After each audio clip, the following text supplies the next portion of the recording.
Tulungan niyo ako! Tulungan niyo ako! Wena! Wena, anak! Nasaan ka, anak? Tatay! Tatay! Nandito ako sa loob! Tulungan mo ako! Tay! Anak! Anak! Halika na! Bubuhatin na kita!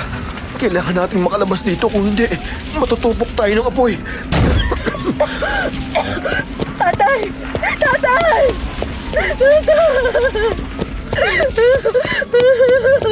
Diyos ko, anak.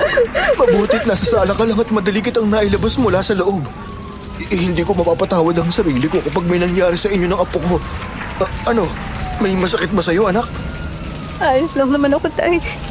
Pero paano na ito ngayon? Wala na tayong bahay. Lahat ng pinaghirapan mo at ni nanay, nasunog na lahat. Hindi ko na alam, anak, kung paano tayo magsisimulang ulit. Anong gagawin natin? Saan na tayo titira? Tingnan niyo, wala na natira sa bahay natin. Huwag kang mag-alala, anak. Gagawin ko ang lahat para makapagsimula tayo ulit. Bahay lang ang nawala sa atin. Ang mahalaga ay walang masamang nangyari sa inyo ng apo ko.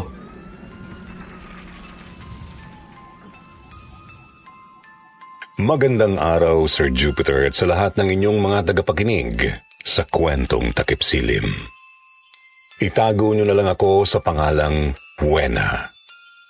Noong taong 1993, nagkaroon ng sunog sa lugar namin sa Mandaluyong at isa ang bahay namin ni Tatay sa natupok ng apoy. Hindi ko na ibibigay ang ibang detalye ng nangyaring sunog noon. Ang nais ko lang ay mailahad ang naging epekto nito sa amin ni Tatay. Ang pangyayaring iyon ang nagdala sa amin sa isang sitwasyon kung saan hindi namin inasahan na mararanasan namin ang pinakanakakatakot na karanasan sa aming buhay. Menandro, alam mo naman ang sitwasyon namin ng asawa ko. Hindi ko kaya pwedeng patirahin dito. Magagalit siya kung may iba pang titira sa bahay. Tiyo, maawa naman po kayo sa amin. Wala na kaming ibang matutuluyan eh. Kahit pansamantala lang po. Hindi po kami magiging pabigat. Tutulong ako sa gastusin. Oo nga po, Tiyo. Ayaw po namin makadagdag ng problema. Pero wala na po talaga kami matutuluyan eh. Nasunog na po yung bahay namin. Wala na po kami matitirahan. Ay, kung ako lang ang masusunod, patitirahin ko kayo rito. Pero kami naman ang asawa ko magkakaproblema. Ayaw niya kasi ng may ibang tao rito eh. Kilala niyo naman ang ugali ng asawa ko, di ba? Pero may ibang solusyon ako. May maliit akong lupa sa Iloilo. Natatandaan mo ba yung lupa na iniwan sa akin ng tatay ko, Menandro? May kubo roon na matagal nang walang nakatira. Eh, kung gusto niyo, doon na lang kayo tumira. Sa Iloilo? Ang layo naman nun, Tiyo. Nandito ang trabaho ko sa Mandaluyong eh. Ano naman ang ikabubuhay namin dun? Wala rin akong masyadong kakilala ron. Bihira kami magpunta roon ni tatay noon dahil liblib ang lugar na yun. Tay, hindi po ba delikado ron? May bali-balita kasi na may aswang daw po sa Iloilo. Naku, buntis pa naman po ako. Anak, kwento-kwento lang yun. Wala namang aswang doon. Nakapunta na ako ron. Tahimik at wala namang nakakatakot. Mas mabuti pa nga ron kaysa dito sa kung saan marami tayong problema. Tama ang tatay mo, Wena. Walang aswang doon. Matagal din akong tumira roon at kahit kailan ay wala pa akong nakitang aswang. Maganda pa nga na doon na kayo manirahan para malayo sa ama ng pinagbubuntis mo. Ito na ang pagkakataon mo, Menandro, na mailayo si Wena sa lalaking yun. Matagal lang walang nakatira sa lupa ron, kaya ikaw na ang bahala. Bibigyan ko kayo ng perang panimula. Sa ngayon, yan lang ang may tutulong ko sa inyo. Bahala na kayo kung paano palalaguin ang buhay nyo ron. Sa tingin ko, Tiyo, magandang ideya yan. Hindi ko talaga hahayaan na malapitan pa ng lalaking yun ang anak ko at ang apo ko. Tay, napag-usapan na po natin yan, di ba? Oo, kaya nga tatanggapin natin ang alok ni Tiyo na doon tayo sa Iloilo titira.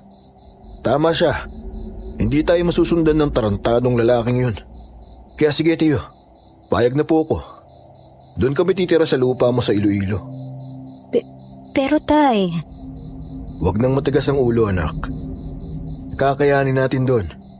Nakaya nga natin dito eh. Saka sariwang hangin sa probinsya. Malayo sa ingay at pollution. Mas magiging maayos ang kalusugan mo at ng apo ko. Kaya makakapagsimula tayo ron. Tiyo, salamat at may matitira na kami. Salamat din sa ibibigay mong pera na panimula. Alam mo naman na wala kaming naisalba sa sunog. Walang anuman, Menandro. Yan lang ang paraan para makapagsimula kayo ulit. Kung mahirap man ang buhay dito, bakit hindi nyo subukan ang buhay sa probinsya? Malay nyo, doon na kayo swertein. Sir Jupiter, kahit may pagdududa pa rin ako sa desisyon ni tatay na tanggapin ang alok ni Tiyo Umeng na doon kami manirahan sa liblib na baryo sa Iloilo, wala akong nagawa. Buo na ang pasya niya. Gusto niyang ilayo ako pati na rin ang magiging anak ko sa ama nito, ang boyfriend ko. Minahal ko siya at minahal din niya ako. Pero nang malaman niyang nagdadalang tao ako, tumanggi siyang panagutan ako. Sabi niya hindi pa raw siya handa sa ganong responsibilidad. Masakit siyempre na hindi ako nagawang panagutan ng lalaking mahal ko. Pero wala akong nagawa kundi tanggapin na lang ang lahat. Ngunit isang araw bumalik siya. Sinabi niyang kapag nanganak na ako, kukunin niya ang bata. Gusto raw kasi ng mga magulang niya na apo lang ang tatanggapin ng mga ito at hindi ako kasama roon. Naggalit si tatay. Sabi niya hindi niya papayagan ang ganong kalakaran. Wala raw sino man ang pwedeng kumuha sa apo niya. Pero nagmatigas ang mokong. Buo rin ang paninindigan niya na may karapatan siya sa anak ko, kaya't sinabi niyang babalik siya para kunin ito. Dahil doon, hindi na nagdalawang isip si tatay. Umalis kami sa Mandaluyong at lumipat sa Iloilo para magsimula ng panibagong buhay. Pero nang makarating kami roon, hindi ko inasahan na agad maninindig ang mga balahibo ko.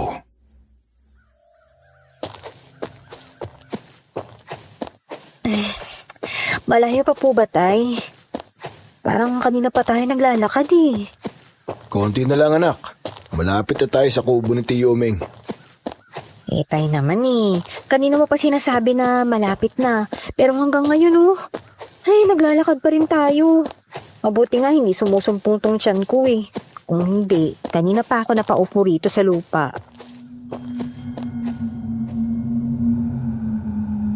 Habang naglalakad kami papunta sa lupa ni Tiyo Umeng, bigla kaming nabigla nang marinig ang ingay at sigawan ng mga tao.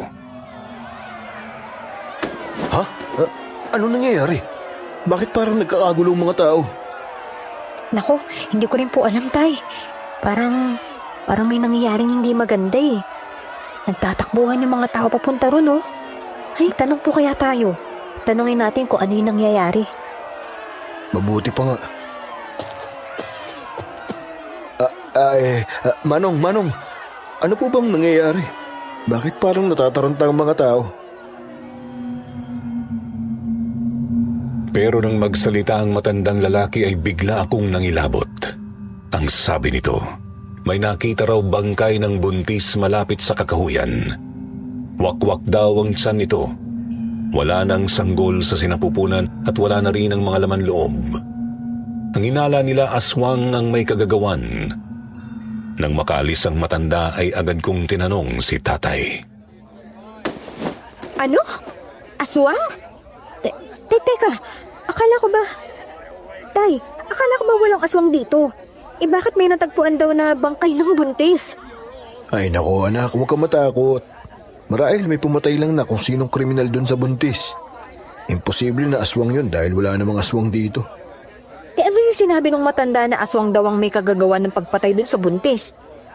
Nako, huwag ka magpapaniwala sa mga ganun. May mga tao lang na mahilig gumawa ng kwento. Ang mabuti pa, ituloy na natin ang paglalakad para makarating na tayo sa kubo ni Tio. Pero Tay, natatakot naman ako dito. Hindi ba pwedeng bumalik na lang tayo sa Mandaluyong? Umalis na lang po tayo dito. Hindi na tayo makakabalik sa Mandaluyong, anak. Nakapag-resign na ako sa trabaho sa pabrika at wala na tayong matitirahan doon. Simula ngayon, dito na tayo titira. Huwag kang mag-alala. Kasama mo naman ako. Wala kang dapat ikatakot. Ay, hindi ko alam, Tay. Ewan ko. Pero kinakabahan po talaga ako eh. Nasa biyahe pa lang po tayo, iba na yung pakiramdam ko. Anak, kung may masamang nangyari sa ibang tao, hindi ibig sabihin na iaswang na agad ang may kagagawan nun. Malay mo, adik lang ang may gawa nun sa buntis na sinasabi ng matanda. Baka napagtripan lang tapos ayun, tinodas. Kaya wag kung ano-anong iniisip mo, ha? Makakasama yan sa dinadala mo, sa apo ko. Kaya mag-relax ka lang at tanggalin mo sa isip mo ang aswang, okay? At tara na, at baka abutin pa tayo ng dilim dito.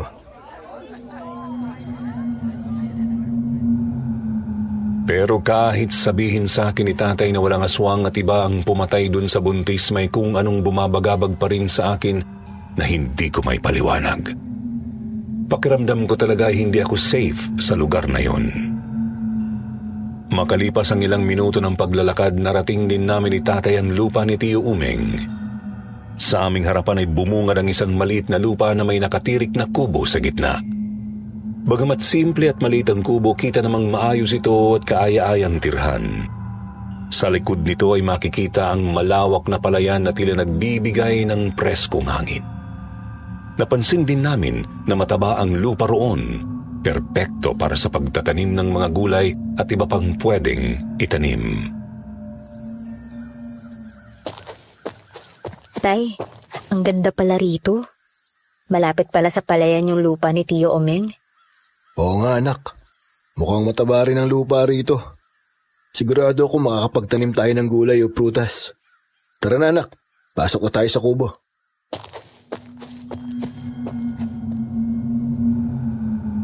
Pagpasok namin sa loob ng kubo, agad naming napansin ang kapal ng alikabok at mga agyo na parang ilang taon nang naipon sa bawat sulok nito. Grabe tayo, ang dumi rito ha. Pero maayos pa naman yung kubo. Mukhang hindi naman tayo kailangan mag-ayos ng anuman. Kaya maglinis na lang po tayo. Oo, tama ka. Ako na sa loob, ikaw na sa labas para mas mabilis tayong matapos. Magdahan-dahan ka lang sa pagkilos mo, ha? Sige po, Tay. Habang si tatay ay naglilinis sa loob ng kubo, ako naman ay naglilinis sa bakuran. Nagwalis ako ng mga tuyong dahon na nakakalat sa paligid. Ngunit habang abala kami sa paglilinis, bigla akong napatigil nang mapansin ko ang isang matandang babae na nakatingin sa akin mula sa di kalayuan. Ha? Sino kaya yung matandang yun? Bakit parang kakaiba siyang tumitig sa akin? Nakakatakot naman. Hindi ako mapakali sa mga oras na yon. Sumabay pa ang malamig na simoy ng hangin na parang dumadagdag pa sa kilabot na nararamdaman ko. Biglang bumalik sa isip ko ang tungkol sa aswang. Ay, Diyos ko. Baka aswang yung matandang yun ah. Bukang sa tiyan ko nakatingin eh. Ay, Diyos ko po. Sinasabi ko na nga ba eh. Hindi na kami dapat nagpunta pa rito. Sa takot ko, tinawag ko si tatay na abala sa paglilinis sa loob ng kubo. Tatay oh, tingnan mo. May matandang babae na nakatingin sa akin. Tingnan mo naman, nakakatakot siya oh. Baka mamaya siya yung aswang na sinasabi ng matanda kanina na umatake dun sa buntis. Sinong matanda? Ayun po oh. Nasa tabi po siya ng puno ng mangga. Sinundan ng tingin ni tatay ang direksyong itinuro ko at nakita niyang matandang babae na hindi talaga nag-aalis ng tingin sa amin. Nakasuot ito ng damit at balabal na kulay itim. Oo nga no. Sino naman kaya siya? At saka tigilan mo na nga yung kakaaswang-aswang mo. Huwag ka matakot, anak. Teka, lalapitan ko at kakausapin ko.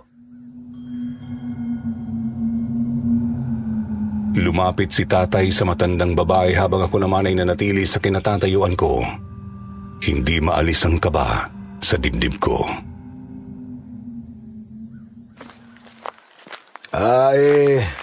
Magandang hapon po. Ano pong kailangan ninyo?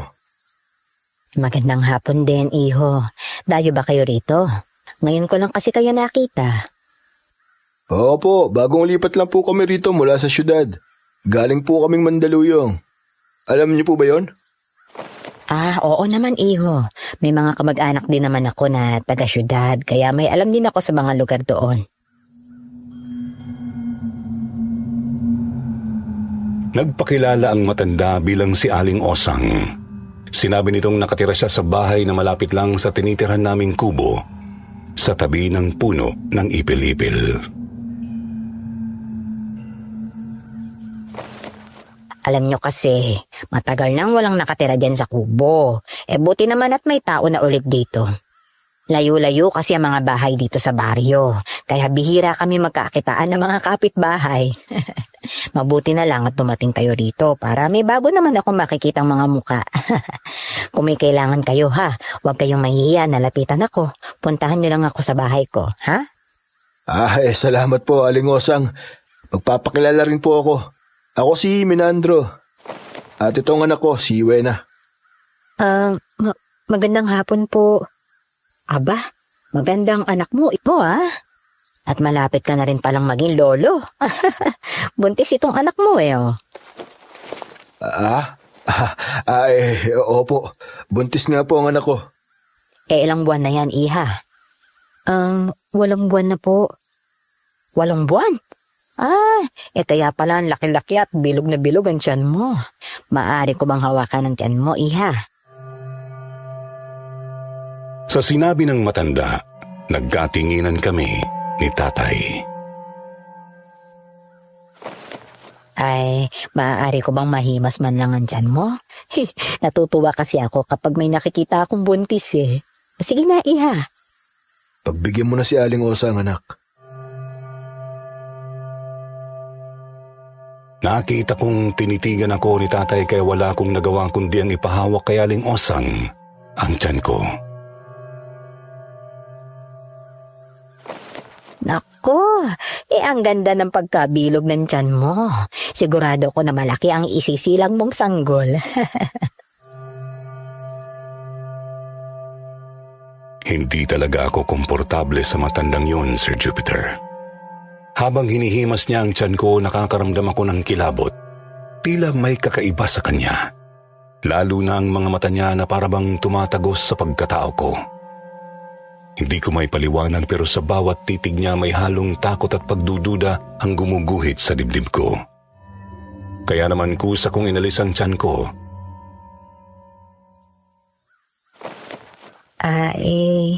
Pasensya na po pero parang humilab po kasi yung tiyan ko. Ganun ba, iha? Naku, pasensya ka na rin Baka mamaya ay mausog kita. Kaya ito. Lalawayan kita. Sige na, anak. Magpalaway ka na kay Aling Osang. Nilawayan ako ni Aling Osang sa noo. Ang totoo, diring-diri ako sa ginawa ng matandang babae na yon.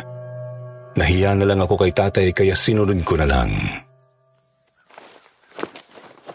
Ayan, mabuti na yan para iwas usog.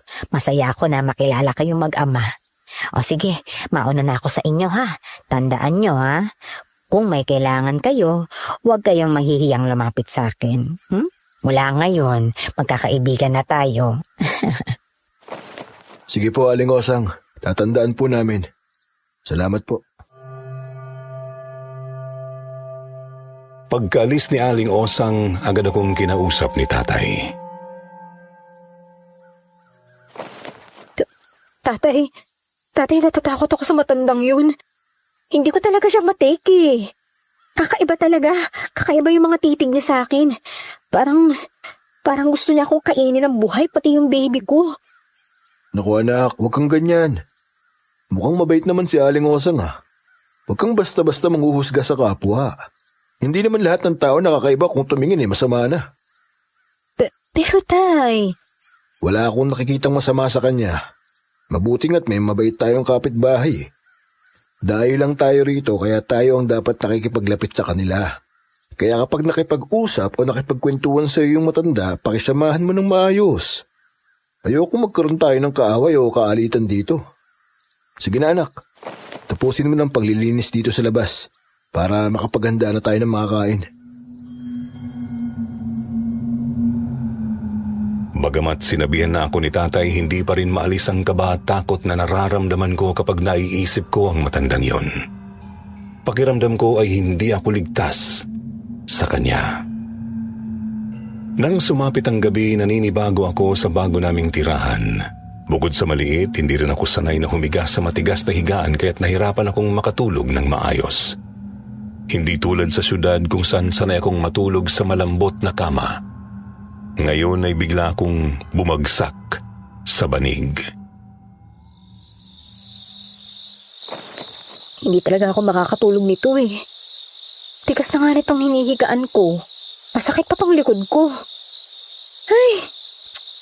Kawawa naman kami ni baby kung gabi-gabi na lang kaming mahihirapan ng pagtulog. Ay! Magtiis ka muna anak. Bukas bibili tayo sa bahay ng kutsyon, okay? So ngayon, pagtsagaan mo na muna yung banig. Matulog ka na't maaga pa tayong gigising bukas. Mamimili tayo ng ilang gamit. At pansamantala, maghahanap din ako ng pwedeng pagkakitaan dito bukod sa balak nating pagtatanim ng gulay at prutas. Ano pa nga po bang magagawa ko, tay? Kundi magtiis dito, hindi ba? Ay naku, alam mo tay, kung hindi tayo nasunugan, wala naman tayo sa ganitong sitwasyon eh. Kaya naiinis pa rin po ako kapag naaalala ko yung nangyaring yun. Pati yung ipon natin, saka yung napundar nyo ni nanay na wala na lang lahat. Malamang masama ang loob ni nanay sa langit dahil sa nangyari. Alam kong masakit pa rin sa iyo ang pagkakasunog ng bahay natin. Pero wala na tayong magagawa eh. Nangyari na ang nangyari. Kaya nga tayo narito para magsimula ng bagong buhay. Ang mabuti pa matulog ka na. Hindi maganda sa buntis ang nagpupuyat. Sana bukas malambot na yung higaan ko. Ang hirap po kaya makatulog na matigas ang higaan, lalo na't buntis ako. Pero sigurado ka ba na sasama ka sa akin? Baka mahirapan ka sa paglalakad, malaki na yung tiyan mo eh. Baka sobra ka mapagod. Huwag kang mag-alala tay, sigurado ako na kaya ko pa naman maglakad. Ayoko lang talaga may iwang mag-isa rito. At gusto ko ring nakapamasyal sa bayan. Di nagtagal, mabilis na nakatulog ang tatay ko. Ako kahit malalim na ang gabi, hindi pa rin dalawin ang antok. Patuloy pa rin akong nagmumuni-muni. Ngunit habang marami akong iniisip, bigla akong nakarinig ng yabag ng mga paa mula sa labas ng kubo. Para itong tumatakbo na tila may hinahabol. Diyos ko, ano yun? Parang may kung anong tumatakbo sa labas ng kubo ah. Baka aswang na naman yun ah. Nakakatakot.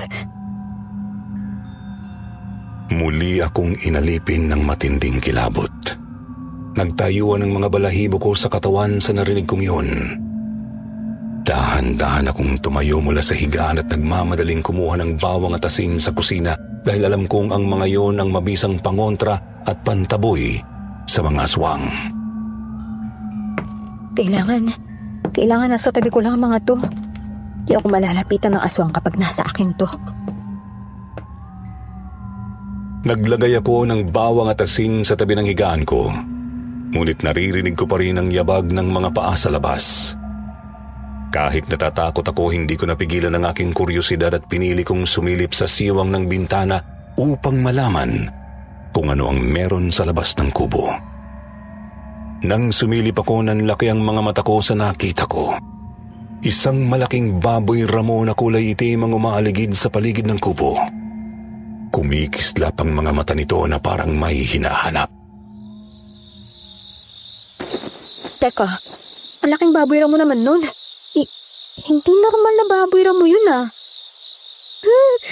Tingin ko aswang yun. Diyos ko, inaaswang nga kami eh. Ano ba yan? Agad kong ginising si tatay upang sabihin ang aking nakita. Tay! Tatay! Tatay, gumising po kayo! Tay! Bakit ba anak? Ang sarap ng tulog ko eh. Ginigising mo ako. At bakit hindi ka pa natutulog? Maaga pa tayo gigising bukas. Tay, may malaking baboy Ramo dun oh. Dun sa labas. Nakakatakot kasi laki ng kalabaw. Tapos nanlilisik pa yung mata. Hindi po yung ordinaryong baboy Ramo, Tay. Aswang yun. Inaaswang na tayo, Tay. Ha? Ano? Sa sinabi ko, napakunot ang noo ni tatay at nagkamot ng kanyang ulo. Pupungas-pungas pa siya na bumangon mula sa higaan at napapailing. Ano na naman yung kalokohang yan, anak? Ilang beses ko bang sasabihin sa'yo na walang aswang? Yung nakita mong baboy, baka baboy lang ng kapitbahay yun na nakawala o kaya galing sa gubat. Probinsya to, kaya hindi naiiwasan na magkalat ang mga hayop gaya ng baboy Ramo. Tay, maniwala ka. Hindi yun normal na baboy Ramo. Aswang na yun. Halika, Tay. Sumilog ka dun, oh. Silipin mo. Silipin mo dyan sa bintana, oh. Makikita mo kung ano yung sinasabi ko. Kapag ako walang nakita, Wena ha, huwag mo kong pinaglulolo kung bata ka. Lumapit si tatay sa bintana at sumilip sa siwang na naroon, ngunit sa pagsilip niya, wala siyang nakitang kahit ano. Binuksan pa niya ang bintana para makasiguro, ngunit wala talagang baboy Ramo na naroon. Nilingon ako ni tatay, may halong inis at pagkadismaya. Wala naman ako nakita eh. Walang baboy Ramo na kasing laki ng kalabaw sa labas. Ano ba naman, Wena? Gigisingin mo pa talaga ako sa kalagitnaan ng gabi para lang sa mga kalokohang mong to. Nangaasar ka ba talagang bata ka? Pero Tay, imposible. Kitang-kita ng dalawang mata ko yung baboy Ramo na yon. Nandun yun kanina sa labas eh. Maniwala ka naman sa akin, Tayo. Eh kung nakita mo, nasan? Bakit wala? Ay, hindi ko po alam. Pero hindi ako maaaring magkamali sa nakita ko. Malaking baboy Ramo talaga yung nakita ko. Nakakatakot pa nga po yung mata niya eh. Maniwala ka naman sa akin, Tayo. Maniwala ka, aswang talaga yun. May aswang dito. Pagagalitan pa sana ako ni tatay nang bigla siyang nakarinig ng isang kakaibang tunog mula sa labas.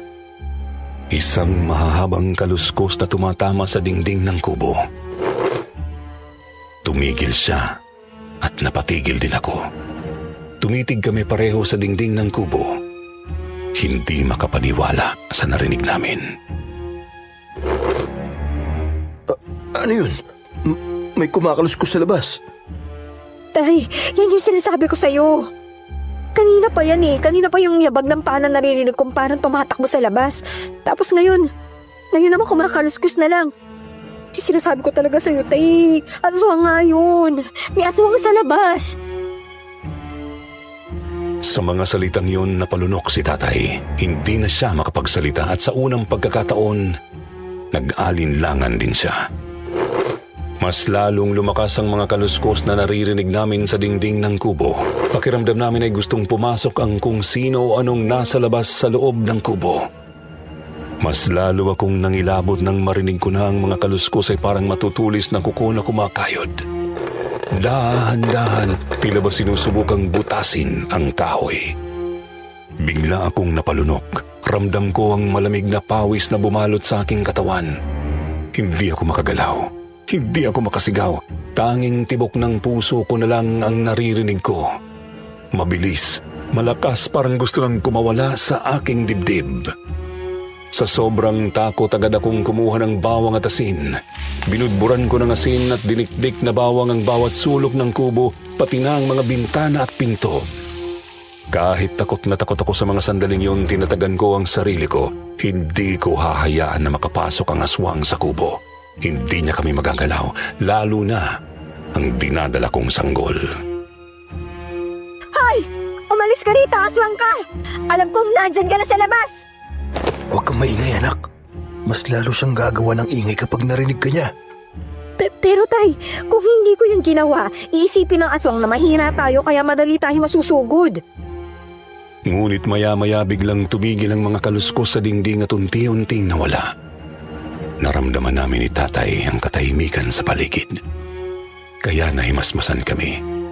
Muli kaming sumilip sa siwang ng bintana at nakita namin na walang anumang bakas ng kahit sino o kahit ano.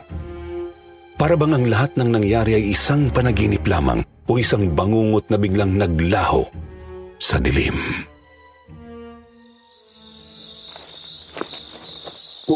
Wala na yung gumagawa ng ingay. Malamang ay umalis na siya. Tay, aswang yun. Siguro naman naniniwala ka na sa akin. Una pa lang, sinabi ko na sa'yo tayo, di ba? Na may kakaiba talaga sa lugar na to. Napakamot ulit sa ulo si tatay, tila nagdadalawang isip kung maniniwala ba siya sa mga sinasabi ko. Oh, ano na po tay? Hindi ka pa rin po ba naniniwala? Paano mo po ba may papaliwanag yung kaluskos kanina na parang gusto nang pumasok dito sa loob ng kubo? Hindi yun tao o hayop. Aswang yun, tay. Hindi tayo ligtas dito. May aswang na gumagala rito sa liblib na baryo na to. Kaya bukas na bukas din, umalis na po tayo dito, please lang. Hindi tayo basta-basta makakabalik sa Mandaluyong. Kung babalik tayo ron, wala na tayong babalikan. Ang perang binigay sa atin ni Tio Uming ay hindi na sasapat para makapagsimula ron. Wala na tayong babalik ang bahay. Dito lang tayo may matutuluyan eh. Kaya hindi tayo maaaring umalis dito. Anong gagawin natin, tay? Kapag nanatili pa tayo rito, hindi tayo titigilan ng aswang na yun. Kailangan lang natin maging maingat, anak, kung mayroon mang aswang dito. Kaya huwag mong kalimutan maglagay ng asin at bawang sa bulsa mo at sa bawat sulok ng kubo. At kapag matutulog ka, lagyan mo rin ng asin at bawang ang ibabaw ng tiyan mo. Kung ganun, hindi talaga tayo makakaalis dito? Ano yun? Habang buhay na lang ba tayong mabubuhay sa takot? Tay, hindi ko alam kung kakayanin ko pang manatili rito eh. Lalo na't ginugulo tayo ng aswang ni Aling Osang. Ano ka mo sinabi mo? Ang ibig ko sabihin, tay, yung matandang kausap ko kanina. Tay, aswang siya. Ayan ka na naman, anak eh. Anong pinagsasabi mo, ha? Pati yung nananahimik na kapitbahay natin pinagbibintangan mo. Di ba ang sabi ko sa'yo, huwag kang basta manghuhusga sa kapwa. Tay, malakas talaga yung kutob ko na si Aling Osang isang aswang. Kakaiba yung titig niya sa akin eh, lalong-lalo na dito sa tiyan ko. Hindi mo man lang ba napansin yun, yung mga tingin niya? Ha, tay? Hindi ako naniniwala na gusto niya lang makapagkilala sa atin. Meron talaga siyang ibang pakay. Nakita niya na buntis ako, kaya gusto niya akong biktimahin. Pero wala tayong matibay na ebidensya ni si Aling Osang nga ang aswang, anak. Anong patunay natin? Muling napakamot sa kanyang ulo si tatay. Nahihirapan pa rin siyang maniwala sa hinala ko kay Aling Osang. Ngunit may bahagi sa utak niya na nagsasabi na may katotohanan nga ang sinasabi ko. Ganito, anak. Kailangan muna nating siguraduhin na si Aling Osang nga ang aswang bago tayo kumilos. Hindi tayo dapat magpadalos-dalos. Kailangan nating mag-ingat. Kailangan nating mag-obserba. Bantayin natin ang kilos niya. Lalo na kung paano siya kumilos kapag may bawang o asin. Sabi ng mga matatanda, hindi raw makakalapit ang aswang sa ganun. Kapag napatunayan natin na siya nga ang aswang, susumbong natin siya sa mga taga rito para tugisin siya at patayin. Nang gabing yun, hindi na kami masyadong nakatulog ni tatay, Sir Jupiter. Ang takot na dulot ng mga kakaibang kaluskos at ang pag-aalala sa posibilidad na may aswang sa paligid ay nagdulot sa amin ng matinding kaba. Sa halip na pilitin ang sarili naming matulog, pinili na lang naming hintayin ang pagdating ng umaga. Pagsikat ng araw matapos naming mag-almusal, agad kaming naghanda upang pumunta sa bayan. Buena, bilisan mo na riyan at alis na tayo. Sana naman ay swertehin na ako at makahanap ng trabaho sa bayan. Sandali lang po tayo ha, nagsusuklay pa po ako ng buhok eh. Sigurado naman ako matatanggap kayo sa trabaho. Ikaw pa ba, tay? Kahit anong trabaho, kayang-kaya mo eh. Magdilang anghel ka sana, anak. Malaking tulong talaga yon para mas tumagal tayo rito sa baryo at mas maging maayos ang buhay natin. Paglabas namin ng kubo, nagsimula na kaming maglakad papunta sa bayan, ngunit bago pa man kami makalayo, bigla kaming nagulat ng may matandang lalaki na bumati sa amin. Ay, magandang umaga sa inyo. Ngayon ko lang kayo nakita rito Kayo ba ang bagong lipat sa kubo na yan? Magandang umaga rin po.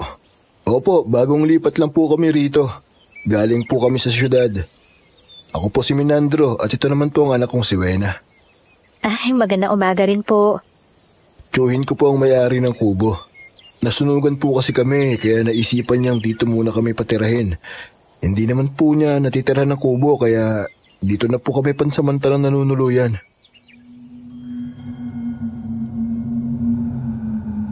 Napansin agad namin ni tatay ang hitsura ng matandang lalaki. Mayroon itong maaliwalas na mukha, parang walang bakas ng anumang kasinungalingan. Ang kanyang mga mata ay tila puno ng kabutihan. Hindi katulad ng hitsura ni Aling Osang na mukhang may tinatago at hindi ka panipaniwala. Gayon ba? Ikinalulungkot ko ang nangyari sa inyo. Pero natutuwa akong may bago akong kapitbahay. Ako nga pala si Primo. Tawagin niyo na lang akong Mang Primo. Diyan lang ang bahay ko, malapit sa kubo niyo. Ikinagagalak po namin kayo makilala, Mang Primo. Magandang pagkakataon po ito para makilala namin kayo at ang iba pang taga rito. Kakarating lang po kasi namin kahapon. Ganun ba? Kaya pala ngayon ko lang kayo nakita rito. Mabuti naman at may nadagdag na bagong mukha rito sa baryo. Kamusta naman ang unang gabi niyo rito? Nakapagpahinga ba kayo ng maayos?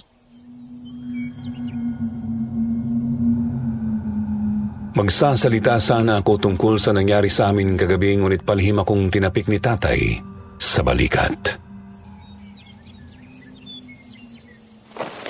Ay, maayos naman po ako nakatulog, Mang Primo. Pero itong anak ko, mukhang namamahay kaya nahirapan na makatulog sa bago naming tirahan. Nako, talagang ganyan kapag nasa bagong lugar, namamahay. Masasanay ka rin iya. Pero hindi nyo pagsisisihan ang pagtira nyo rito. Tahimik ang baryong ito, malayo sa gulo ng syudad. Sariwa ang hangin dito at mabait naman ang karamihan sa mga taga rito. Pero hindi ko rin maikakaila na may mga bagay din kayong kailangang iwasan. Ano pong ibig niyong sabihin, Mang Primo? Oo, tahimik dito sa baryo namin. Pero pagsapit ng gabi, may nilalang na gumagala-gala sa paligid. Isang aswang. Sir Jupiter, nagkatinginan kami ni tatay sa sinabi ni Mang Primo. May nalalaman din pala ito tungkol sa aswang. Ibig pong sabihin, totoo po yung narinig namin na may aswang dito? Oo, iyo. May aswang dito sa baryo. Pero kapag gabi lang naman yun umaatake. Tuwing sasapit ang umaga, hindi yun namemerwisyo. Huwag na kayong lalabas sa gabi at palagi kayong maglalagay ng mga pangontrang bawang at asin sa bintana at sa pinto. Kasi doon lang pumapasok ang aswang. Kaya palagi kayong mag-iingat, lalo na kayo, bago lang kayo rito. At ikaw, Iha, buntis ka pa naman. Huwag po kayo mag-alala, mag-iingat po kami. Dahil sa mga narinig namin tungkol sa aswang naghanda na kami ng bawang at asin. At binudburan na namin ang bawat sulok ng kubo ng asin at dinikdik na bawang. Mabuti kung gayon. Ay, saan ba kayo pupunta na mag-ama? Pupunta po kami sa bayan para mamili. Tsaka maghahanap din po ako ng trabaho. Ganun ba? Naway makahanap ka agad ng trabaho mo, iyo. Nababasa ko rin naman sa aura mo na masipag kang tao kaya hindi ka mahihirapan na makakuha ng ikabubuhay rito. Nga pala, kung gusto mo, ipapakilala kita sa kaibigan ko na may-ari ng palayan na nasa likod ng kubo nyo. Ang alam ko kasi naghahanap siya ng trabahador dyan. Talaga po? Naku, salamat po, Mang Primo. Kung hindi man ako pala rin sa bayan, sana nga po matanggap ako sa sinabi niyong trabaho.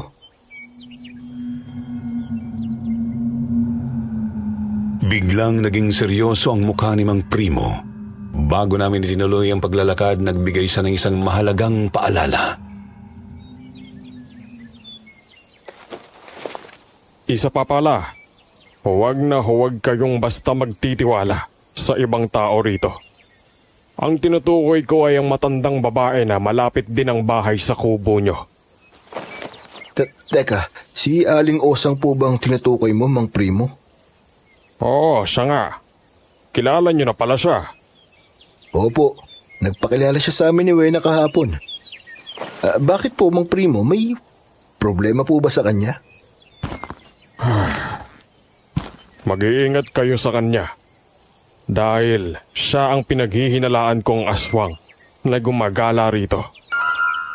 Wala pa nga lang akong ebidensya, pero malakas ang kutob ko na may demonyo sa babaeng yan. Kaya huwag kayong lalapit sa kanya at magtitiwala, ha? Kung ayaw niyong mapahamak, lalo na ikaw, Iha. Buntis ka pa naman at ang dinadala mo ang gustong gusto ng aswang. Salamat po, Mang Primo, sa paalala, ha? Unang kita ko pa lang po talaga sa matandang yun. Ay, naku, masama na po talaga yung kutob ko sa kanya. Mukha po kasi siyang may tinatago eh. Pareho din pala tayo ng iniisip, Iya. Kahit kailan, hindi ko kinausap ang babaeng yon. Dahil nakikita ko pa lang ang mukha niya, kinikilabutan na ako. Kaya iwasan niyo siya. Nagkatinginan ulit kami ni Tatay. Pareho pala kami ni Mang Primo nang hinala kay Aling Osang na isa itong aswang. Ramdam ko ang bahagyang pagbigat ng pakiramdam ko. Parang unti-unting kinukumpirma ng mga salitang binitiwan ni Mang Primo ang pangamba ko tungkol sa matanda. Kung siya mismo na matagal nang nakatira sa baryo na yon ay may duda rin kay Aling Osang, ibig sabihin may dahilan talaga para mag-ingat kami sa matandang yon. O siya, magpapaalam na ako. Magkita na lang ulit tayo. Sige po, Mang Primo. Mag-iingat din po kayo. Tay, pati pala si Mang Primo pinaghihinalaan din si Aling Osang. Sabi ko naman sa inyo eh, aswang talaga yung bruhang matandang yun. Pero sabi nga niya walang ebidensya. Kaya mananatiling haka-haka lang ang hinala niyo tungkol sa matanda. Basta. Mabubunyag din ang sikreto ni Aling Osang na yun. Malalaman din ng mga tao na isa siyang aswang. Kahit medyo malayo ang bayan mula sa baryo, narating din namin yon ni Tatay. Nakapamili kami ng ilang gamit sa bahay at pagkain. Binilhan din niya ako ng kutson para maging mas komportable na ang pagtulog ko. Nagtanong-tanong din siya kung may mapapasukan siyang trabaho roon, pero sa bawat pagtatanong niya ay palaging sinasabi na wala raw bakante. Kaya nang pauwi na kami sa kubo, napansin ko ang lungkot sa mukha ni Tatay. Pero may naalala ako. May sinabi si Mang Primo tungkol sa isang kaibigan niyang naghahanap ng trabahador sa palayan. Baka doon ay may pag-asa na makatrabaho si Tatay. Ipinaalala ko kay Tatay ang sinabi ni Mang Primo tungkol sa trabaho sa palayan at agad namang lumiwanag ang kanyang mukha.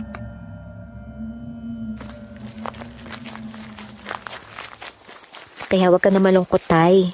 Sinabi naman ni Mang Primo na kakausapin niya yung kaibigan niya para maipasok ka sa trabaho eh. Sana nga, Wena. Sana makausap ni Mang Primo ang kaibigan niya na sinasabi niya. Yun na lang ang pag-asa kong magkatrabaho eh. Kung tutuusin, kaya naman nating mabuhay sa pagtatanim lang. Pero mas mabuti pa rin kung may iba pa akong pinagkakakitaan para may dagdag tayong kita. Kailangan natin yun, lalo na't malapit ka ng mga anak. Mukha namang may isang salita si Mang Primo, Tay. Magaan nga loob ko sa kanya eh. Hindi tulad kay Aling Osang na parang may mabigat na pakiramdam.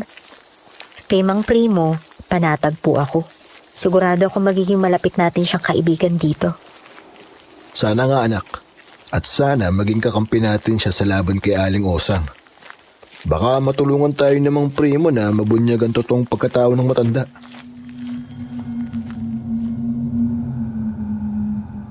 Nang makarating kami sa harap ng kubo, nagulat kami nang makita si Aling Osang na nakaabang sa labas. May dala-dala itong mangkok at nakangiti. Ay, magandang hapon, Menandro, Wena. May dala akong ulam, ha? O, ito. Isang masarap na sinigang na isda. Gusto ko sanang tikman ninyong mag-ama ito, ha? Tanda ito ng pakikipagkaibigan ko sa inyo. Nako, nag-abala pa kayo, Aling Osang. Salamat po. Nangilabot ako nang makita ang bruhang matanda. Gulo-gulo ang mahabang buhok nito na puno ng uban. Nakasuot na naman ng kulay itim na damit at balabal. Mukha talaga siyang aswang. Napansin ko rin ang malagkit na tingin niya sa akin. Ay, Diyos ko. Nakatitignan naman sa akin yung aswang na yun. Bigla na namang nagtayuan yung balahibo ko. Ay, ano ba yan? Nang maiabot ni Aling Osang ang mangkok ng ulam kay tatay, nilapitan niya ako at muli niyang hinimas ang tiyan ko.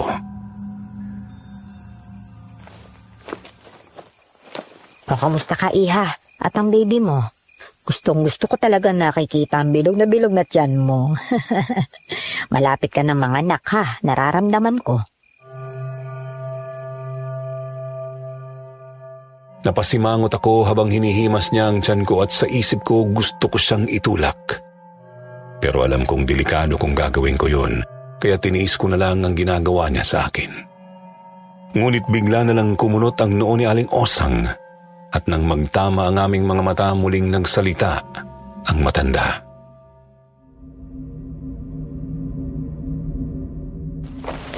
Pero mag-iingat ka, Iha.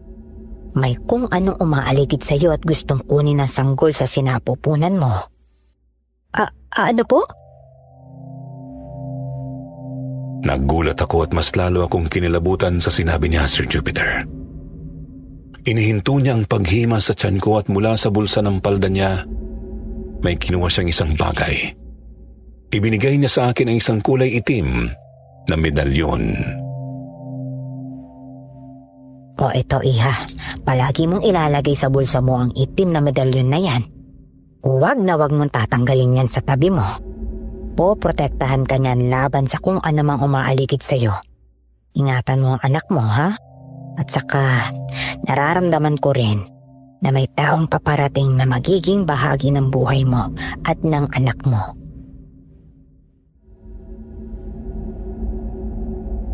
Pagkatapos ng mga sinabi niya sa akin, agad na nagpaalam si Aling Osang. Sinabi niyang may gagawin pa raw siya. Ay, mauuna muna ako sa inyo, Iha. Menandro, marami pa akong gagawin sa bahay eh. Kainin niyo yung dala kong sinigang, ha? Mainit-init pa yan. Tamang-tama at mukhang pagod na pagod kayo sa pinanggalingan ninyo. Masarap humigop na sabaw kapag mainit pa.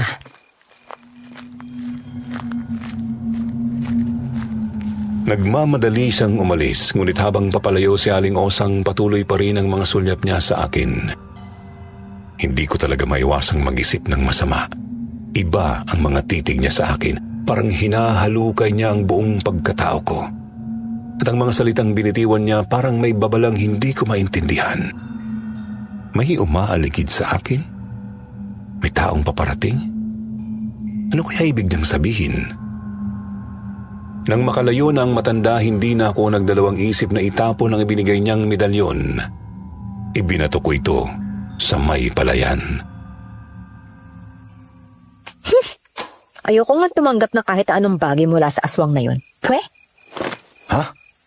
Bakit mo naman tinapon yung binigay ni Aling Osang, anak? Ayokong hawakan o itago ang kahit anong bagay mula sa kanya, tay. Kaya ako tinapon. Kaya itapon mo na rin yung ulam na binigay niya. Baka mamaya may lason pa yan eh.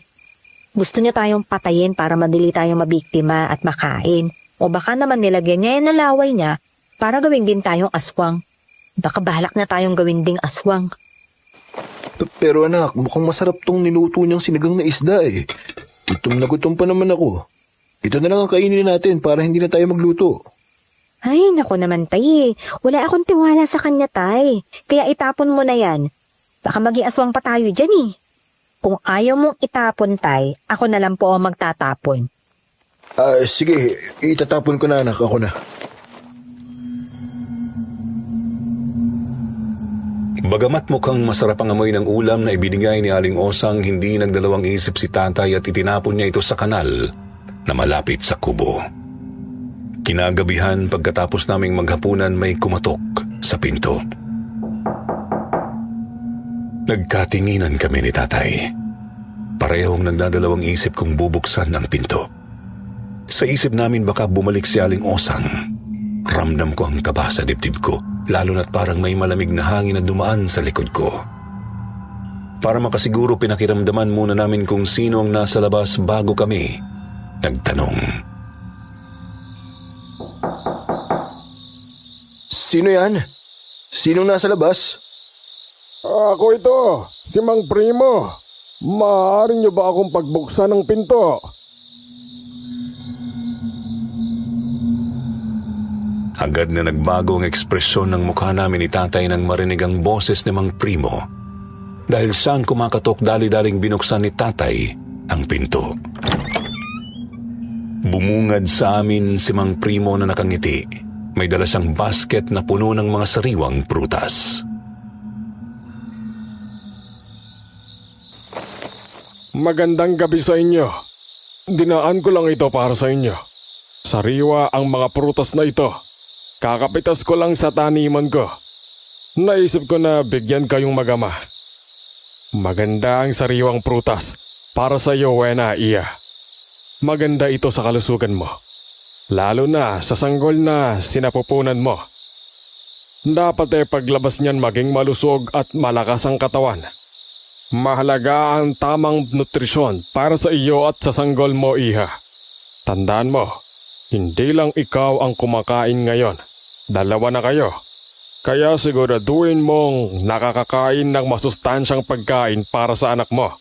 Lalo na malapit ka ng manganak. Napangiti ako sa kabutihang loob ni Mang Primo. Napakabait niya talaga, hindi tulad ni Aling Osang na mapagpanggap. Maraming salamat po Mang Primo sa mga prutas na ito. Nakakaya naman at nagabala pa kayo. Alin na po, pumasok muna kayo rito sa loob. Oo nga po, Mang Primo. Dito na kayo kumain ng hapunan. Nangluto po si tatay ng paksiw na bangus eh. Eh nako, salamat na lang sa inyo. Pero hindi na ako magtatagal. May kailangan pa akong gawin na importante. Dinaan ko lang talaga rito sa kubo nyo ang mga prutas.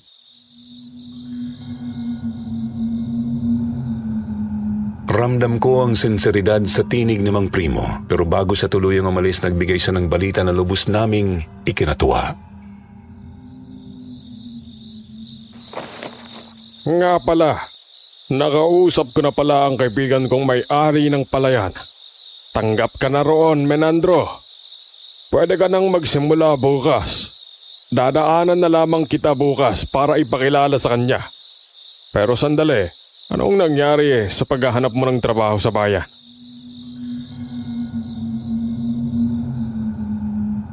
Hindi ko napigilan ang saya ko nang marinig ang sinabi ni Mang Primo. Kita ko rin ang sigla sa mukha ni tatay ng mga oras na yon.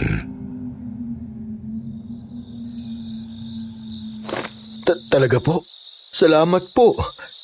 Sa kasamang palad po kasi walang tumanggap sa akin dahil wala raw pong bakante. Kaya napakalaking tulong po ng ibinalita mo sa amin, Mang Primo. Maraming salamat po sa pagtulong kay tatay na makahanap ng trabaho, Mang Primo, ha. Ang lungkot nga po niya kanina eh. Pero ngayon, masaya na siya dahil may magandang balita kayo, Mang Primo.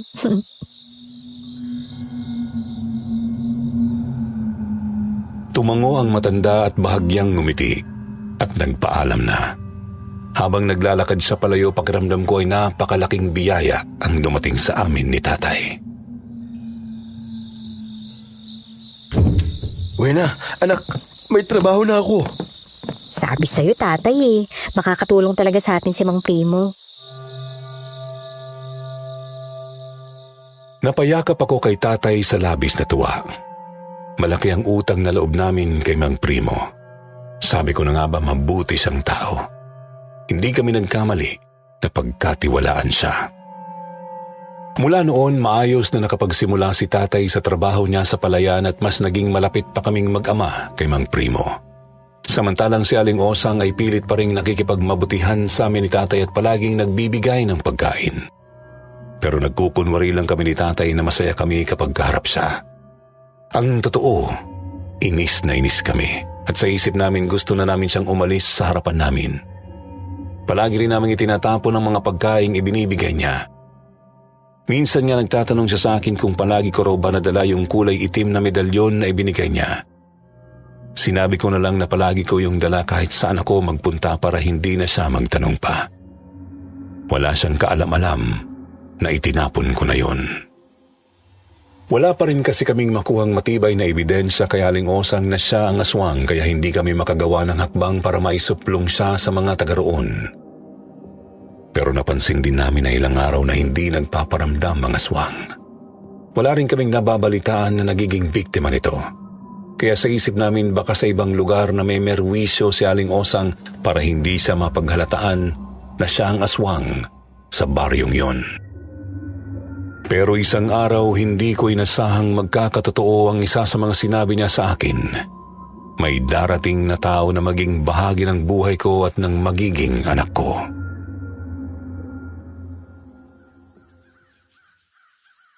Tao po! Buena! Menandro! Nariyan ba kayo? Ha? Si Mang Primo yun ah. Bakit kaya? Sandali nga lang at lalabas ako. Oh, Buena! Nandyan ka pala. May naghahanap kasi sa'yo, iya. Anong ginagawa niyo rito? Paano niyo ako nasundan dito? Ay, nakita ko itong binata. Nagtatanong-tanong kung saan daw ba ang bahay niyo ng tatay mo kaya isinama ko na siya rito. Wina, sinadya ko talaga na puntahan ka rito sa Iloilo. Nalaman ko sa tiyo uming ni Mang Menandro na dito kayo nakatira matapos kayong masunugan. Bakit hindi mo sinabi sa akin na nasunugan kayo? Eh di sana dun muna kayo sa kondo ko tumira ng tatay mo. Hindi ka na dapat pumunta dito, Roldan. Hindi ka namin kailangan ng anak ko. Mabuti pa, umalis ka na. Pero nag-aalala ako sa inyo ng baby natin. Bakit mo inalayo sa akin ang anak natin? May karapatan din ako sa kanya. Alam mo naman kung bakit, di ba? Dahil hindi ako papayag na ang mga magulang mo lang ang makikinabang sa anak ko. Hindi niyo pwedeng ilayo sa akin ang anak ko. Di ko akalain na masusundan kami ni Roldan sa probinsya, Sir Jupiter. Sa isip ko anong nakain ng lokong to't hinanap pa kami ni tatay sa liblib na baryong yun. Nang biglang dumating si tatay ay nakita nito si Roldan. Nakita ko ang gigil sa mukha niya. Anong ginagawa mo rito, lalaki ka? Bakit mo kami nasundan dito? Magandang umaga po, Mang Menandro. Walang maganda sa umaga. Lalo na't pagmumukha mong bumungad sa akin. Sagutin mong tanong ko, anong ginagawa mo rito? Nalaman ko po kasi na nasunugan kayo kaya nagpunta ako sa inyo sa Mandaluyong. Pero pagdating ko roon wala na ang bahay nyo. Ang sabi ng mga kapitbahay nyo wala na rin natira sa bahay nyo dahil sa sunog. Kaya nagtanong-tanong ako kung saan ko kayo mahahanap. May nagsabi sa akin na nagpunta raw kayo dito sa tiyuin nyo. Si Tiyo Umeng. At sa kanya ko nalaman na dito na raw kayo nakatira sa Iloilo. Hiningi ko sa kanya ang address nyo rito. Nung una ayaw niyang ibigay pero nung suhulan ko siya ng pera, ibinigay din niya sa akin. Akala ko nga ay maliligaw ako dahil liblib na lugar na pala itong bagong tinitirhan niyo. Anak nang, kahit kailan mukhang pera talaga si Tiyo Uming eh. Ang sabi ko wag na wag sasabihin sa kahit na sino na nandito kami. Pero kumanta pa rin pala. Kung hindi ko lang tsuhin yun at kung hindi niya lang kami pinatira rito, isusumpa ko na siya eh. Pero Mang Menandro, nandito po ako dahil gusto kong pakasalan ng anak niyong si Wena. Narealize ko po na mahal ko si Wena at ang baby namin. Kaya hindi ako pumapayag na ang anak lang namin ang tanggapin ng mga magulang ko. Kaya ang plano ko po ay bubukod na kami ni Wena. Iiwan ko na ang kondo na ibinigay ng mga magulang ko at lilipat na kami ni Wena at ng baby namin sa bago kong inuupahan na apartment Hindi po yun kasing laki ng kondo ko pero maayos at malinis doon at malayo sa mga magulang ko. Nagkatinginan kami ni tatay sa sinabi ni Roldan. Hindi kami makapaniwala sa mga narinig namin, lalo na ang balak niyang pakasalan ako. Noon kasi ang sabi niya hindi pa siya handa sa ganung bagay. Oh, bakit ang bagong isip mo? Akala ko ba hindi ka pa handa sa responsibilidad? Bakit ngayon gusto mo na ako pakasalan? Hindi ko rin alam, Wena. Pero nung nawala ka, palagi na kitang naiisip. Palagi ko kayong inaalala ng anak natin. Hanggang sa napagtanto ko na hindi ko pala kayang mawalay sa inyo ng matagal. Maniwala ka, Wena. Nakahanda na akong pakasalan ka at bubuo na tayo ng pamilya. Naiinis ako sa kanya dahil sa ginawa niyang pagtalikod sa amin ng anak ko noon. Pero sa mga oras na yon may nakita akong sinseridad sa mukha at sa mga salitang binibitiwan niya. Tila nagbago siya at hindi ko maiwasang magtaka kung baka nga ito na ang pagkakataon na magbago ang lahat para sa relasyon namin.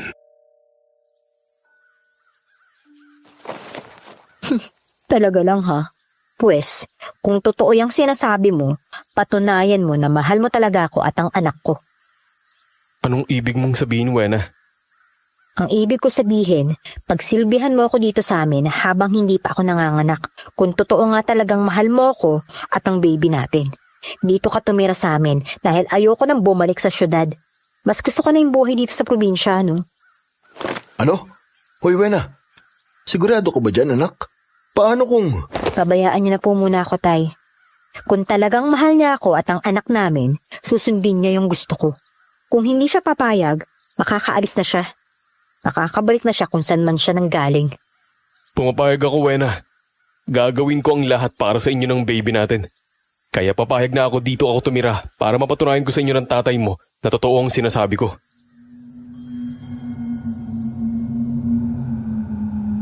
Napailing na lang si tatay sa naging desisyon ko. Pero wala na siyang nagawa kundi ang sundin ang anak niyang buntis.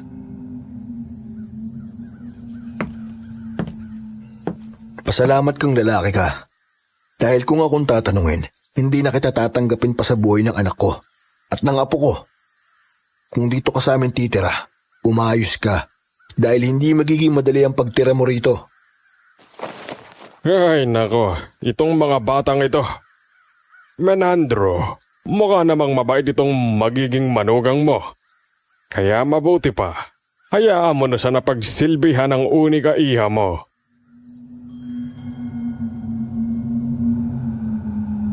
Napasibangot naman si tatay sa sinabing yon ni Mang Primo na nangingisi pa sa mga narinig nito. Dahil doon tinignan niya ng masama si Roldan at binalaan. Hoy lalaki, siguraduhin mong totoo ang sinasabi mo ha. Kapag umiyak at nasaktan ulit ang anak ko, ako mismo magbabalik sa'yo sa pinanggalingan mo. Naiintindihan mo?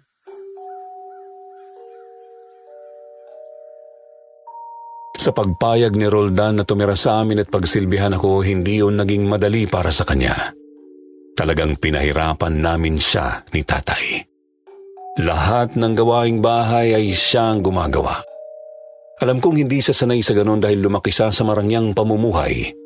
Pero nakikita ko naman ang pagsisikap niya. Ginagawa niyang lahat ng inuutos namin upang patunayan na seryoso siya sa kanyang hangarin para sa akin at sa magiging anak namin. Ngunit isang araw habang nagwawalis si Roldan sa labas ng kubo, nakatawag pansin sa kanya ang ginagawa ni Mang Primo sa lupa, di kalayuan sa kubo namin. Manong, ano pong ginagawa niyo dyan? Ha? Ay, naguhukay ako iyo. Alam ko pong naguhukay kayo pero para saan po yan? Ay, may ililiping lang akong patay na hayop dito. Oo, ganun nga iyo.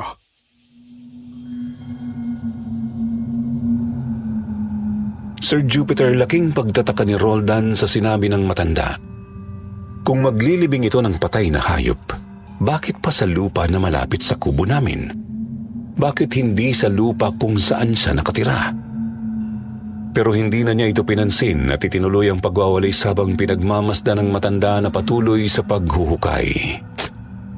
Maya-maya napansin niyang umalis na si Mang Primo na tila ba nagmamadali. Pagkaalis ng matanda, biglang dumating si Aling Osang at nilapitan si Roldan. Ay, magandang umaga, iho. Kamusta na si Wena? Nasa loob po ng kubo at nagpapahinga. Bakit po? May kailangan po ba kayo sa kanya? Ay, wala naman. Nangangamusta lang ako. Ako nga pala si Osang, kapitbahay nila. Kilala kita, iho. Ikaw ang nobyo ni Wena, hindi ba? Ikaw rin ang ama ng ipinagbubuntis niya, tama? Opo. Ako nga po.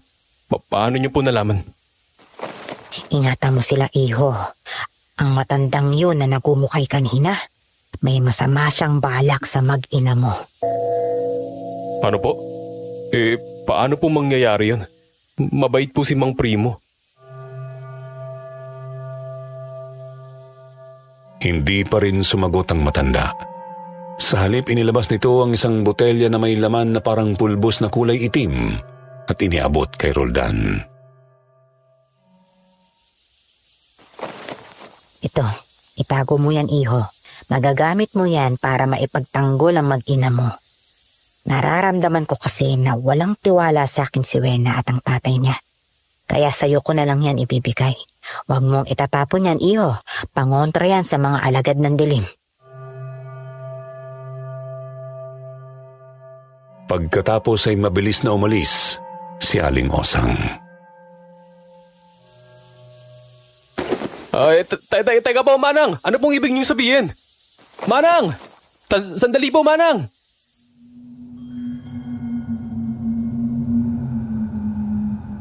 Naiwang nagtataka si Roldan habang kinakamot ang kanyang ulo sa mga sinabi ni Aling Osang.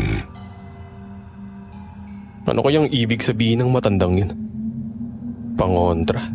Alagad ng dilim? Kinagabihan, habang naghahapunan, hindi na nakapagpigil si Roldan at ikinuwento niya sa amin ni tatay ang nangyari.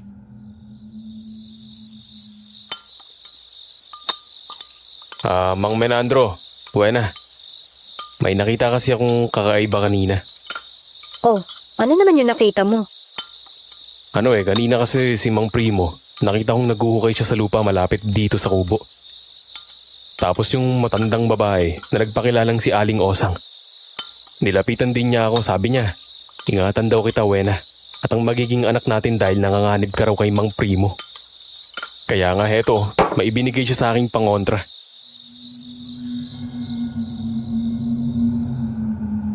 Kinuha ni Roldan sa bulsa niya ang botelya na ibinigay sa kanya ni Aling Osang at ipinakita iyon sa amin ni tatay. Oh, ito, parang pulbos na kulay itim. Sabi niya gamitin ko raw ito para maipagtanggol kayo ni baby. Ngunit imbis na mag-alala, tinawanan lang namin ni tatay ang sinabi ni Roldan.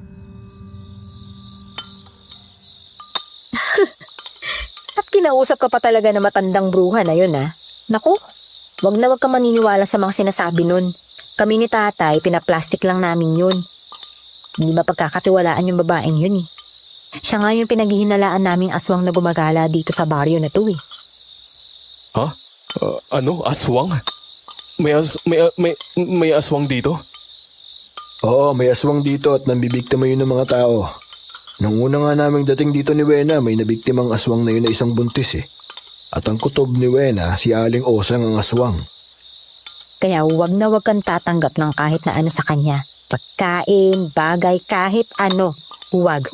Kaya yung binigay niya sa'yo, naku, itapon mo na lang yan kung ayaw mong malasin at mabiktima niya. At tungkol naman sa sinasabi mong naguhukay si Mang Primo, hayaan mo na siya. Baka nagbabaon lang yun ng patay na hayop. Huwag mong paniwalaan si Aling Osang na nanganganib ang mga mag-ina mo kay Mang Primo dahil imposibleng mangyari yon. Mabait si Mang Primo at mabuting tao yon. Hindi ako makakaroon ng trabaho kundi dahil sa kanya. Hindi katulad ni Aling Osang na mapagpanggap, kaya si Aling Osang ang iwasan mo at hindi si Mang Primo.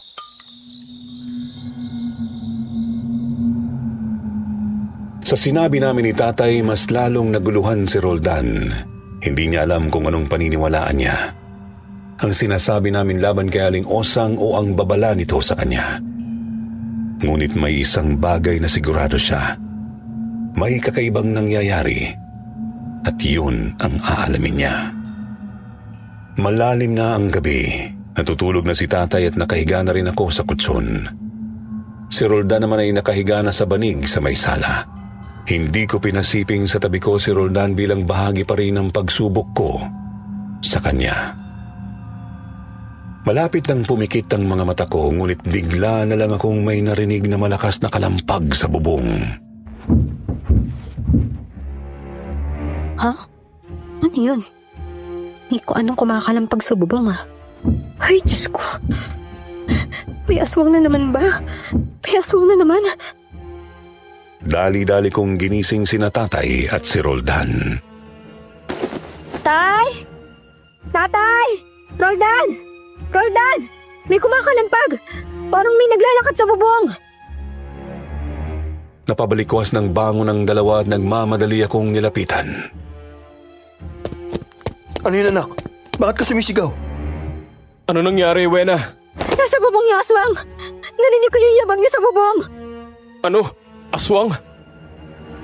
Narinig nila ang malakas na pagkalampag ng kung ano o sino sa bubong ng kubo. Bakit ganun, Tay? May asin at bawang sa bawat sulok nitong kubo Pero bakit hindi pa rin umaalis yung aswang? Nandun pa rin siya sa bubong Oo nga, bakit ganun? Dapat kapag may mga pangontra, matatakot na ang aswang na yun Teka, sandali. May kukunin ako. Dali-daling kinuha ni tatay ang buntot ng pagi na binili niya sa bayan. Iwinasiwas niya yon sa loob ng kubo at sumigaw ng malakas. Hoy, aswang! Umalis ka rito kundi ihampas ko sa iyo itong buntot ng pagi! At sa malakas na paghampas ni tatay ng buntot ng pagi sa hangin ay may narinig kaming malakas na tunog ng kung anong bumagsak sa lupa. Dali-dali kaming sumilip sa siwang ng bintana upang tingnan kung ano ang bumagsak mula sa bubong. Nanlaki ang mga mata namin nang makita sa labas ang isang nakakatakot na nilalang. Kalahating tao, kalahating ibon. Mayroon itong malaking pakpak, matutulis na pangil, nanlilisik na mga mata at mahabang dila. Maya-maya bigla itong lumipad at ang tunog ng mabilis na pagaspas ng pakpak nito ay umabot sa aming pandinig.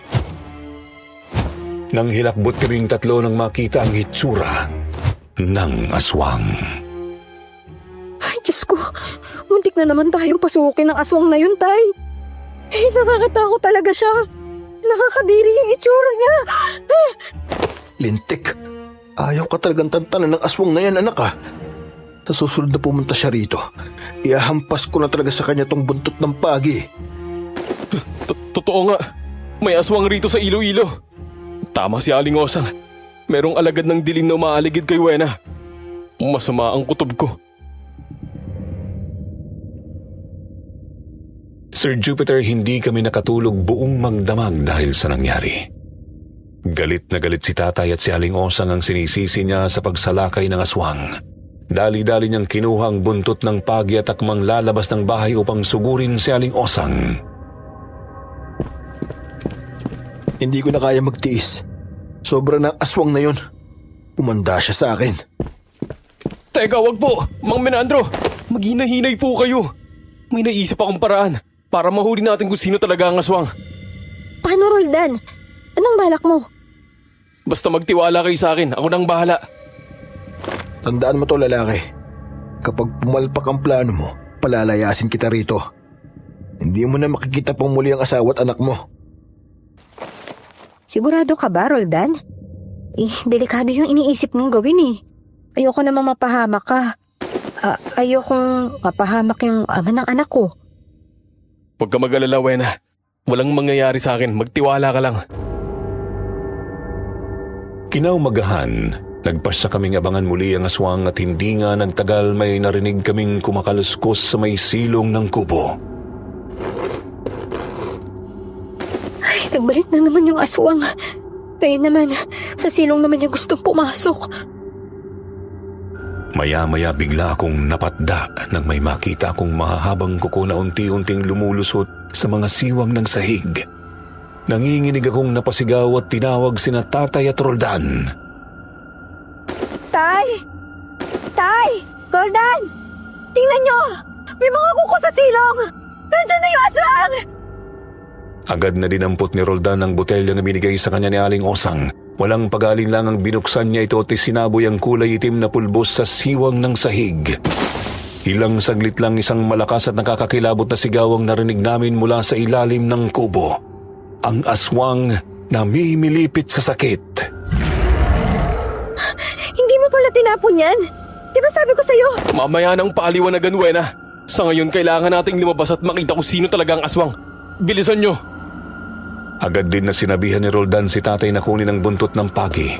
Paglabas namin nakita namin ang aswang na unti-unting lumalabas mula sa hukay na hinukay ni Mang Primo malapit sa kubo.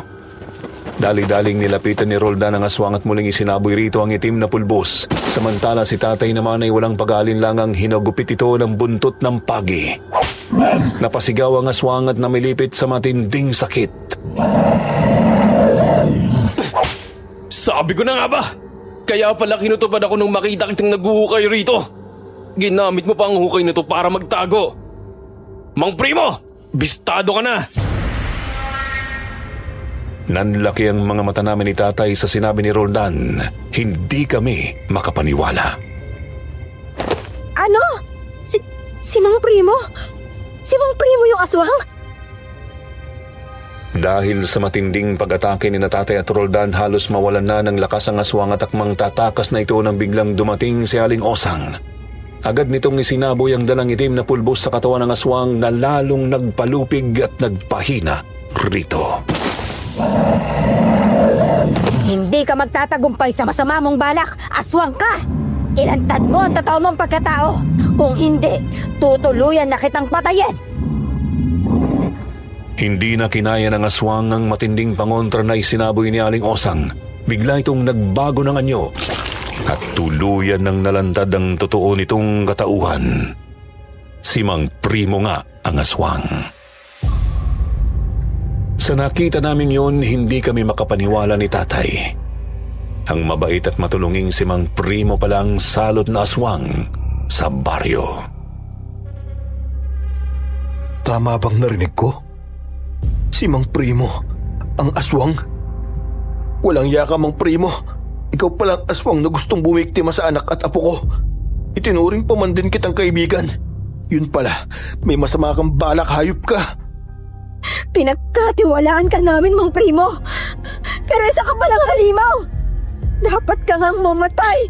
Mamatay ka ng aswang ka! Dahil sa mga sinabi namin ni tatay, nagalit si Mang Primo at muling nagbago ng anyo. Ipinakita niyang muli ang kanyang malahalimaw na hitsura at akmang susugurin niya kami ni Tatay at Roldan.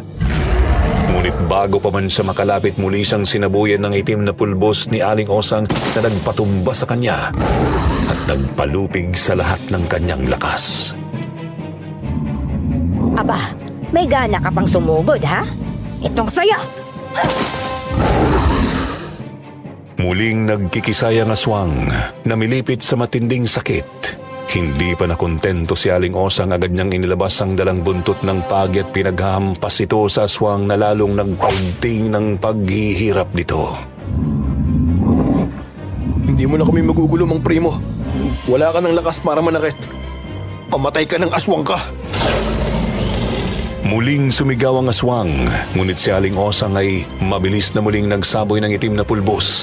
Ang sakit na nararamdaman ng aswang ay lalong tumindi hanggang sa humandusay ang katawan nito sa lupa. Ngunit may natitira pa ring lakas ang aswang. Kahit nanghihina na, pilit itong bumangon at sa huling pagnanais na makaganti, kinalmot nito ng ubod lakas ang binti ni Aling Osang. Dahil dito napasigaw ang matanda sa matinding sakit. Nakabangon muli ang aswang at akmang susugurin ako, ngunit bago pa ito makalapit, mabilis na inilabas ni Aling Osang ang dala niyang patalim na gawa sa pilak at buong lakas na itinarak sa dibdib ng aswang. dahil dun, tuluyan itong bumagsak at hindi nagtagal, binawian na ito ng buhay. Wala na ang aswang. Dahil sa nangyari, nahihiya kaming nagpasalamat at humingi ng tawad kay Aling Osang. Aling Osang, maraming salamat po sa pagtulong sa amin. Pasensya na po at pinagbintangan po namin kayong aswang. Hindi ko po alam kung paano ko po kayo papasalamatan, Aling Osang. Sana po mapatawad din po kami ni tatay. Kalimutan na natin yan. Ang mahalaga ngayon ay wala ng aswang nagagambala sa baryong ito. Matagal ko nang minamatsagan si Primo. Dayo rin siya tulad ninyo. Pero mula na dumating siya rito, nagsimula nang may natatagpo ang mga bangkay ng tao na wakwak ang tiyan at walang laman loob. Kaya malakas talaga ang hinala ko na isa siyang aswang. Siya ay isang aswang na wakwak. At kaya ako laging pumupunta rito dahil binabantayan ko kayong mag-ina-iha.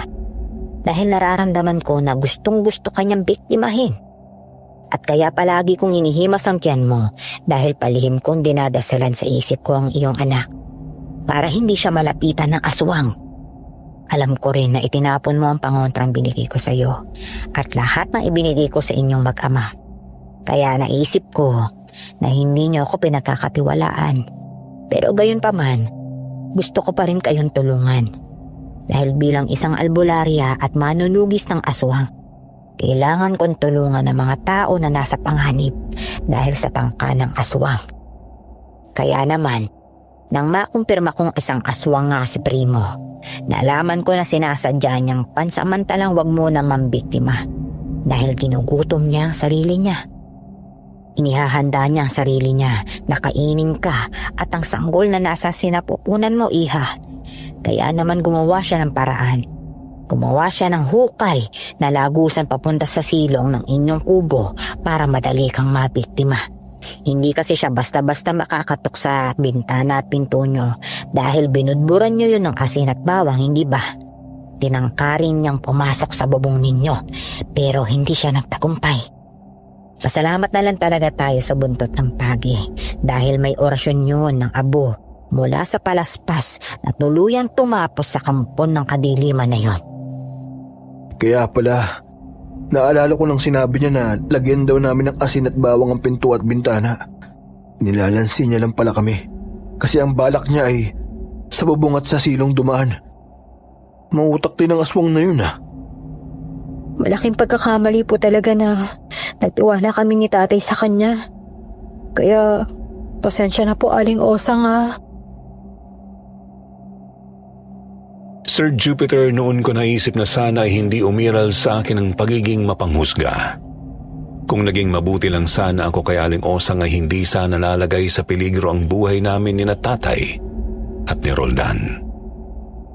Nag-guilty rin ako dahil naudyukan ko pa si tatay na paghinalaan si Aling Osang.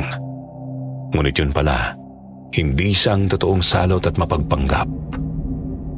Si Mang Primo pala. Ang ginawa namin sa bangkay ng aswang ay sinunog namin yun hanggang maging abo.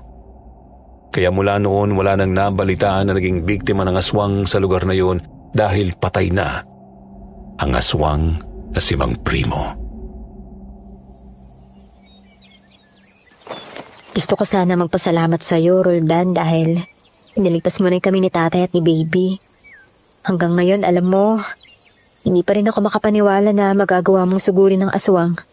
Mabuti na lang at hindi mo tinapon yung pangontra na binigay sa iyo ni Aling Osang. Kung hindi na natin yung nagamit laban kay Mang Primo. Di ba sabi ko sa'yo, gagawin ko ang lahat para mapatunayan ko na mahal ko kayo ng baby natin. Takot na takot din ako nung mga oras na yun, Wena. Hindi ko alam kung ano ang mangyayari. Hindi ko alam kung anong gagawin sa akin ng aswang. Pero nilakasan ko ang loob ko dahil hindi ko hahayaan na may gawin siyang masama sa'yo at sa anak natin. Mahal na mahal ko kayo, Wena. Mahal na mahal din kita, Roldan. Mula nang puntahan mo kami dito at sundin ang lahat ng inutos namin sa'yo ni tatay, Nang wala kang reklamo, napatunayan mo sa akin na totoo nga yung sinabi mo. Kaya, oo, pumapayag na ako. Ha? Pumapayag saan? Ang hina mo rin no? Pumapayag na ako na magpakasal sa'yo. Talaga? Pumapayag ka na magpakasal sa akin? Oo nga, oo na. Pumayag na nga si tatay di ba? Ano pa bang magagawa ko? Yes! Narinig mo yun, baby. Papakasalan na ako ng mami mo. Kaya baka pwede namang makakiss man lang sa'yo, darling. Sige na. Hoy lalaki, hindi pa kayo kinakasal ng anak ko. Pakasalan mo muna siya bago ang kiss-kiss na yan. Nagbibiro lang naman po akong Mang Menandro. Tatay pala. Makalipas ang ilang buwan matapos ang nakakatakot na karanasan namin sa aswang na si Mang Primo, ikinasal kami ni Roldan sa Iloilo at ipinanganak ko ang aming panganay na pinangalanan naming Hazel. Si Aling Osang ay naging malapit na kaibigan ng aming pamilya at naging ninang din ng anak namin ni Roldan. Bagamat gusto pa rin ng mga magulang ni Roldan na kunin ang apo nila, hindi pumayag si Roldan na mangyari yun. Kaya't hindi na siya bumalik sa syudad. Dito na rin siya nanirahan sa Iloilo kasama namin ni tatay. Iniwan ni Roldan ang marangyang buhay para sa aming mag-ina. Sumama siya kay tatay sa pagsasaka sa palayan at malaking tulong din sa kabuhayan namin ang pagtatanim namin ng mga gulay at prutas. Sana ay mapili ninyo ang aking kwento, Sir Jupiter, upang mapakinggan din ng inyong mga solid na tagapakinig. Kung sakali mang mapili ang kwento kong ito, sana ay mag-comment kayo kung anong masasabi nyo sa naging karanasan namin sa liblib na lugar namin dito sa Iloilo. Hihintayin ko po ang inyong mga comments. Paalam po at magandang araw po ulit sa inyong lahat.